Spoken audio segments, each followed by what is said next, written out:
Super. C'est à toi aussi. Je vous en prie, tout l'honneur est pour moi. Nous sommes là pour faire la promotion du cinéma ivoirien, africain, mais surtout en particulier ivoirien, parce que il est temps, nous sentons que le cinéma se réveille. Il est temps. Je suis contre le fait que, bon, ça peut-être que dans la conversation, ça va venir. Alors, on a 10 questions.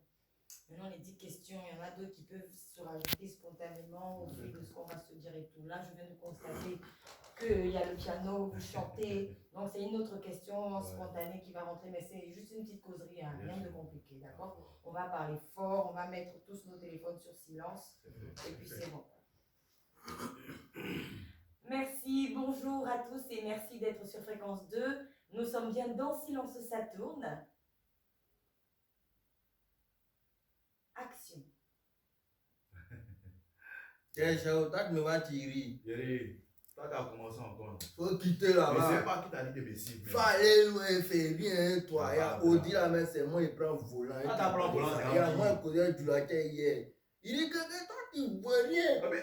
Toi, tu es un menteur. Du latin n'est même pas là. Il est parti hors du pays. Bon, c'est son petit frère. Ils ont même dit. Son petit frère, là, il ne peut pas prendre des décisions sans lui. Moi, j'ai parlé. Son petit frère. Il te renvoie même. Faut te taire là-bas. Il faut te calmer. Jamais toi. Oh là là, vous avez entendu, ils sont présents. J'ai envie d'applaudir.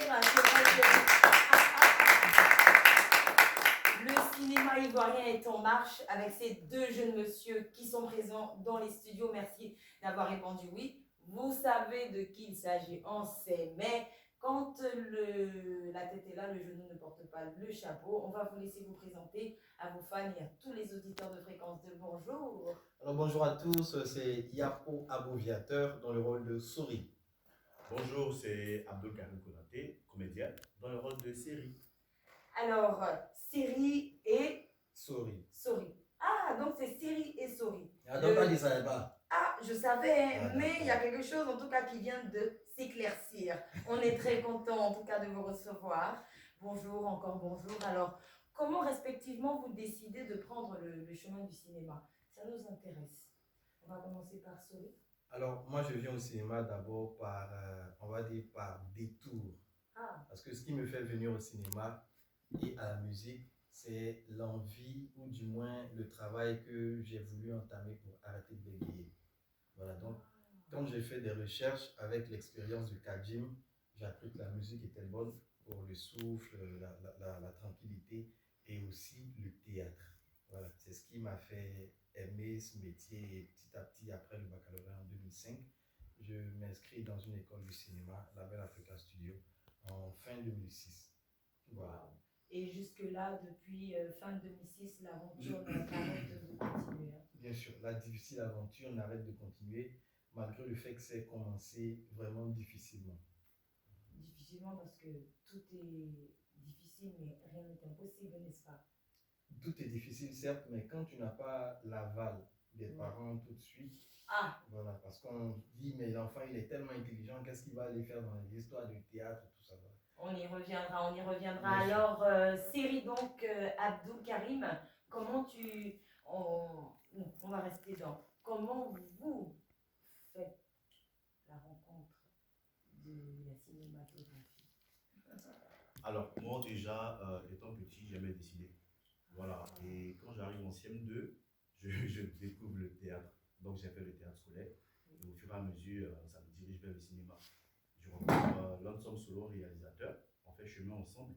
Et ensuite, je rencontre Philippe Lacotte qui m'a ouvert plein de portes. Voilà, et tout est parti comme ça.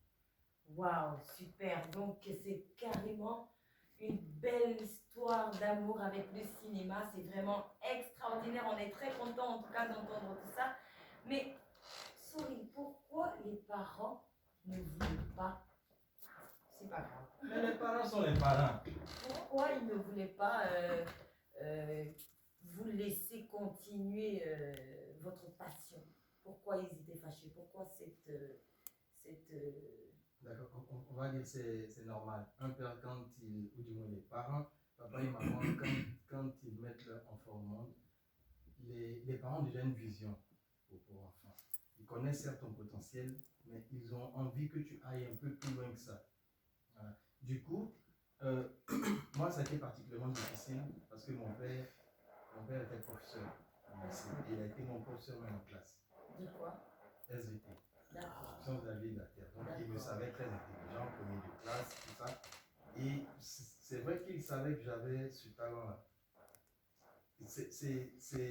C'est bizarre parce que quand j'étais plus jeune, j'étais très bon en Vous êtes calligraphie. toujours jeune, enfin, vous êtes toujours jeune. On peut se tutoyer. Tu sais bien que je suis Oui, jeune. vu que Vous aussi, vous êtes l'antenne, jeune. oh oui, l'antenne nous oblige donc à ce vouvoiement perpétuel. Non, c'est pas bien. D'accord. Donc, quand j'étais plus jeune, c'était plutôt l'art plastique. Voilà. Ah, J'ai fait un collège comme catholique. souris. Oui, comme Série. série. J'ai fait un collège catholique et dans mon collège, on faisait le latin, la religion, musique, mais pas d'art plastique. Mais c'est moi qui faisais les croquis de mes amis qui étaient au lycée, au collège moderne, tout ça. Voilà, donc je me sentais bien dedans et pour la petite histoire, un ami de mon père qui était professeur de philo lui a dit à partir de la troisième, envoie ton enfant à l'INSAC. Il a dit non, il est trop petit en terminale, c'est bon. Donc terminale, premier de classe, après, le père trouve que ce serait un gâchis que son enfant parte à l'INSAC. Donc je fais les lettres modernes. Et ça rattrape toujours parce que quand la passion est là, tu as de quoi trouver ta voie. Voilà. Bravo d'avoir tenu. On espère qu'aujourd'hui il est fier. Ah, parce que tu tu as connais les pas. deux branches. Quand son Voilà. téléphone sonne, c'est ma chanson. Ah. Il m'appelle, il dit ah, je vais t'associer. Il dit oui, si tu veux à Abidjan, je vais t'associer. C'est adorable. Alors, est-ce que Sori a eu la même. C'est Siri. Pourquoi je confonds, mon Dieu? Siri et Sori. Siri, le grand frère. Siri, le Le grand chauffeur, frère. et Sori, le l'apprenti. chauffeur, et puis c'est Siri, l'apprenti. Mon Dieu, faut pas qu'on me tape dessus. Mm. Est-ce que votre histoire est similaire à la sienne avec les parents? Non, pas du tout. C'est carrément différent. Bon, j'ai perdu mon père quand j'avais 13 ans. Et je suis sûr que s'il était là, il allait le soutenir. Voilà, parce que c'était quelqu'un qui aimait beaucoup l'art. Mais maman est restée, elle a, comment on dit, elle a occupé les deux postes, si je peux m'exprimer ainsi. Et quand je lui ai dit que je voulais faire le cinéma, elle m'a dit ceci, c'est très difficile, c'est très long, mais ça paye. Donc tu as ma bénédiction. Voilà. Et je me souviens que le premier rôle que j'ai eu, c'était dans le film Le Clash de Ngo Raymond. C'était de la figuration. Et le salaire était de 5 000 francs. Donc je prends 2500 pour moi-même et 2500 pour mon. Voilà. Et je pense que j'étais tellement fier. Et même si c'était de la figuration, pour moi, c'était gagné, quoi. Je dis, waouh, je suis en train de réaliser quelque chose. Parce que j'aimais tellement l'art cinématographique que pour moi, c'était le début d'une belle aventure. Je sentais quelque chose, je sentais que beaucoup de choses allaient se passer, que j'allais être sur beaucoup de plateaux de tournage, rencontrer de belles personnes, des réalisateurs, des acteurs, et voilà, qui sont en train de se réaliser, quoi. Ça se réalise, vous avez rencontré évidemment de belles personnes, Mm. dont l'une qui fait partie du groupe Fréquence 2, qui est journaliste du Flash. On y reviendra, Karisha, vous allez Ouais. nous raconter Choupette, comment vous avez rencontré Bien sûr. Choupette tout à l'heure. Eh bien, oui, hein, elle est là, Ah si bon? vous permettez, elle va quand même Elle nous est dire où? bonsoir, on va continuer notre Choupette. entrevue On continue. ensuite. On D'accord. reviendra, bonsoir Choupette. Bonsoir à tous les auditeurs de Fréquence 2. On y reviendra, Karisha. Aujourd'hui, ça ne sera pas pour le flash, mais elle est dans le cinéma. Dans Silence, ça tourne. À tout à l'heure, Karisha. Alors, pardon, il y a un gros chat dans ma gorge, mais qui s'en va. Comment vous vous rencontrez et d'où vous êtes venu l'idée de vous allier? Vous êtes amis depuis combien de temps? Je commence par le grand frère. Ouais. Par le grand frère, sorry. Série. Siri. Oh là là. Vas-y, Ah, chouchou. Mon Dieu, pardon. Il faut dire que lui et moi, on s'est rencontrés pour la première fois sur un plateau de tournage. On n'était pas assez proches à cette période. Et après, on ne s'est plus revus. On est resté amis quand même sur les réseaux sociaux. On échangeait beaucoup. Jusqu'à ce que moi, j'aménage dans le quartier où il habitait. Alors, comme ça, je vois fréquemment, mais dans la rue. Mais on Dans s'arrêtait quelle quand commune, même. pardon? Le Bougon. D'accord. Voilà, bon, on s'arrêtait quand même. Big up. Voilà, on s'arrêtait quand même pour discuter pendant quelques minutes. Et voilà, après, il m'a approché un jour en me disant qu'il a un projet. Il aimerait que je sois son partenaire de jeu. J'ai dit qu'il n'y a pas de souci. Et quand on se revoit, il vient avec Rick, un gars qui est le réalisateur, que je salue au passage, Voilà. Et quand ils viennent, ils m'expliquent le projet. J'ai dit, ok, pas de souci, moi je suis d'accord, je pars, je pars. Et après, je reçois le scénario, je suis l'autre sur fin. Et puis voilà, l'aventure a commencé. Mais c'est quelqu'un qui est très respectueux, c'est ce qui m'a beaucoup flashé d'abord. Et voilà, moi j'aime ça. Dans le métier, c'est vrai que tu peux être moins âgé, avoir plus d'expérience ou le contraire, mais quand il y a le respect, ça roule quoi. Et c'est ça qui est très important pour moi.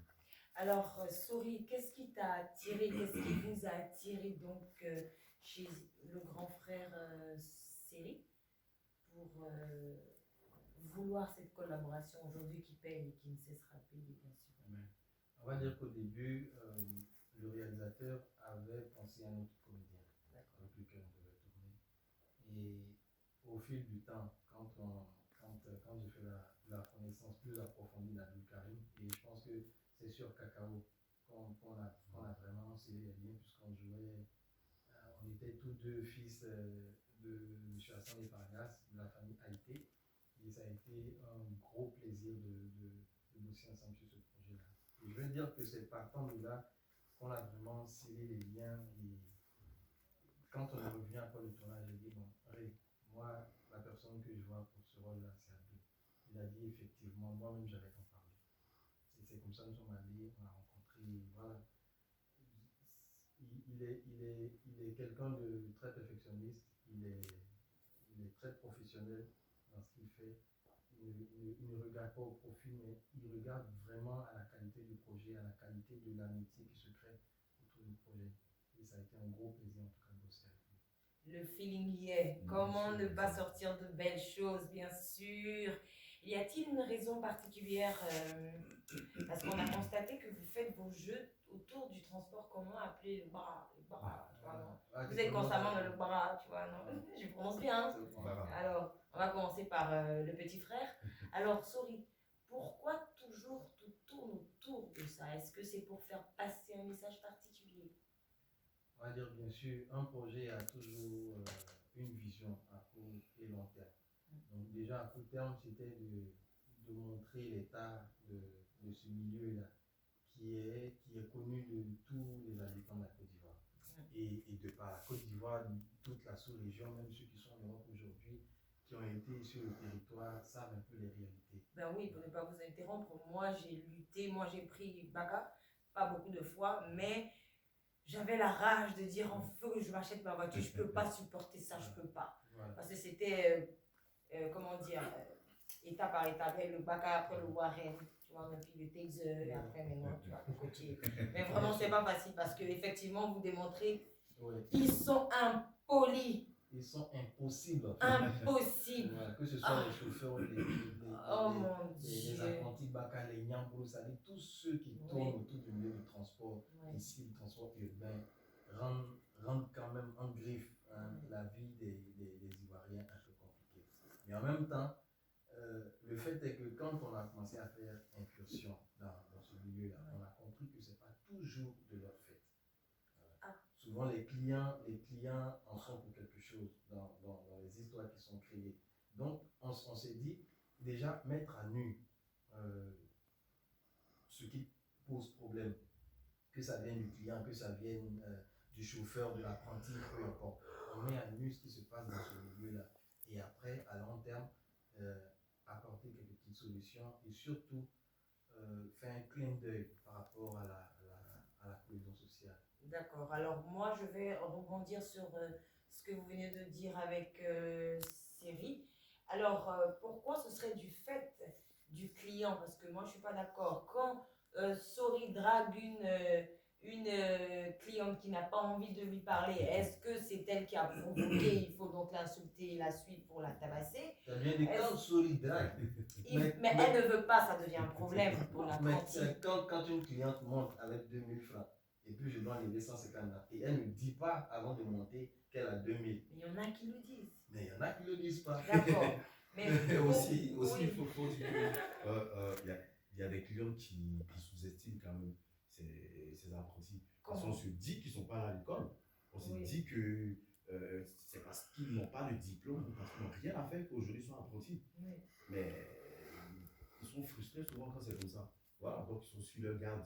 Est-ce que le client il va monter comme ça et puis dire à l'apprenti, oui, toi, t'es un vaurien, Non, ça commence pas comme ça. non, mais il y a une manière quand même de parler à quelqu'un. On peut parler à quelqu'un qui, avec politesse. Mais Oui. quand tu dis, et toi là, ben, j'attends ma monnaie de paie, il y a quoi? Ouais. Il y a beaucoup de personnes, il y a près de 18 personnes qui gèrent pendant un laps de temps. Et quelqu'un qui se réveille à 4 h du matin et tout ça, et c'est pas facile. Oui. Voilà, donc comme il le dit, c'est souvent du fait des clients. Quoi. D'accord. Voilà. Et le fait du chauffeur et de l'apprenti, qu'est-ce qu'on en dit? Qu'est-ce qui pourrait justement, hormis le fait que ce soit le client qui cherche la viennoise, qu'est-ce qui pourrait énerver le chauffeur ou un apprenti pour être pardon, méchant ou avoir un comportement déplacé avec un client? Mais il faut dire que le milieu même est comme ça en fait. D'accord. Voilà, comme on le dit en truc, ils sont sharp. Tu vois, ils sont sharp, ils cherchent leur argent, ils sont pressés et tout et tout. Et ça aussi, c'est énerve les clients quelque part. Il y a le doulatier qui est là, qui veut qui veut sa recette. Et c'est une pression pour eux. Tu vois, l'apprenti surtout, qui a la pression du doulatier, du chauffeur, des clients, bah, ça peut péter un câble. Je le dis. C'est un bon monde en tout cas que vous nous faites voir, revoir, redécouvrir et savoir à quel point effectivement on a un problème dans ce milieu-là. Et en plus, c'est un moyen de transport qui est très populaire, Ouais. super. Ouais. Utilisé par la Merci, je ne sais population. pas pourquoi je perds le mot, oui. Et bravo, on ne peut que vous dire bravo. Merci. Et à long terme, qu'est-ce que vous attendez donc de votre projet cinématographique qui fait fort en ce moment, qui donc noircit les traits afin d'alerter les uns et les autres? À long terme, qu'est-ce que vous voyez? Qu'est-ce que vous pensez? Là, je m'adresse à l'apprenti. Sorry.